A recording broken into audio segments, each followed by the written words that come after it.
നിങ്ങൾക്ക് ഫാൻറ്റസി മൂവീസൊക്കെ ഇഷ്ടമാണെന്നുണ്ടെങ്കിൽ നെറ്റ്ഫ്ലിക്സിൽ ഇപ്പോൾ ഒരു ഫ്രാങ്കിൻസ്റ്റൈൻ എന്ന് പറഞ്ഞിട്ട് മൂവി ഇറങ്ങിയിട്ടുണ്ട്. ഒന്ന് കണ്ടു നോക്കുക, ചിലപ്പോൾ ഇഷ്ടപ്പെടും കേട്ടോ. ഞാൻ ലാസ്റ്റ് ഡേ ആക്സിഡൻ്റലി കണ്ടതാണ്. എനിക്ക് തോന്നുന്നു നവംബറിലെന്തോ റിലീസായത്, OTT റിലീസായത്. നല്ല രസമാണ്. നമ്മളത് കണ്ടു കഴിയുമ്പോൾ അതിൽ ആ ക്യാരക്ടർ, ഫ്രാങ്കിൻസ്റ്റൈൻ ക്യാരക്ടർ നമ്മുടെ ഉള്ളിൽ ഇങ്ങനെ സ്റ്റക്കാവും. നല്ല സിനിമയാണ്. കണ്ടുകൊണ്ടിരുന്നപ്പോൾ പണ്ട് നേരത്തെ ഓസ്കാർ വിന്നിങ് ആയ ഷേപ്പ് ഓഫ് വാട്ടർ എന്ന് പറഞ്ഞ മൂവിയൊക്കെ എനിക്ക് ചെറുതായിട്ട് ഓർമ്മ വന്നായിരുന്നു. ആ ഒരു ഫീൽ ഉണ്ടായിരുന്നു അതിന്. വെറുതെ സെർച്ച് ചെയ്ത് നോക്കിയപ്പോൾ അതിൻ്റെ ഡയറക്ടർ തന്നെ ഇതും ഡയറക്റ്റ് ചെയ്തേക്കണത്. സെയിം ആളുടെ തന്നെയാണ്. പണ്ട് പാൻസ് റിഫറൻറ്റ് എന്ന് പറഞ്ഞിട്ടൊരു മൂവി ഇറങ്ങിയിട്ടുണ്ടായിരുന്നു പണ്ട്. അതൊരു ഫാൻറ്റസി മൂവീസാണ്. ഈ 3 മൂവിയും പുള്ളിയുടെ തന്നെയാണ്. എനിക്ക് തോന്നുന്നു ഈ പൊക്കമുള്ള ക്രീച്ചേഴ്സിനെയൊക്കെ പുള്ളിക്ക് വല്ലാത്തൊരു ഇഷ്ടമാണെന്ന് തോന്നുന്നുണ്ട്. എല്ലാത്തിലും ഈ 3 അത് റിപ്പീറ്റഡായിട്ട് വരുന്നുണ്ട്. പക്ഷേ നല്ല സിനിമയാണ് കേട്ടോ. ഫ്രാങ്കിൻസ്റ്റൈൻ 2025 നെറ്റ്ഫ്ലിക്സിലുണ്ട്. കണ്ടു നോക്കുക, സൂപ്പറാണ്.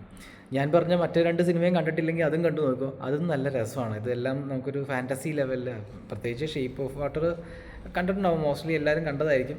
അത് കണ്ടിട്ടില്ലെങ്കിൽ അതും കണ്ടു നോക്ക്, നല്ല രസമാണ്.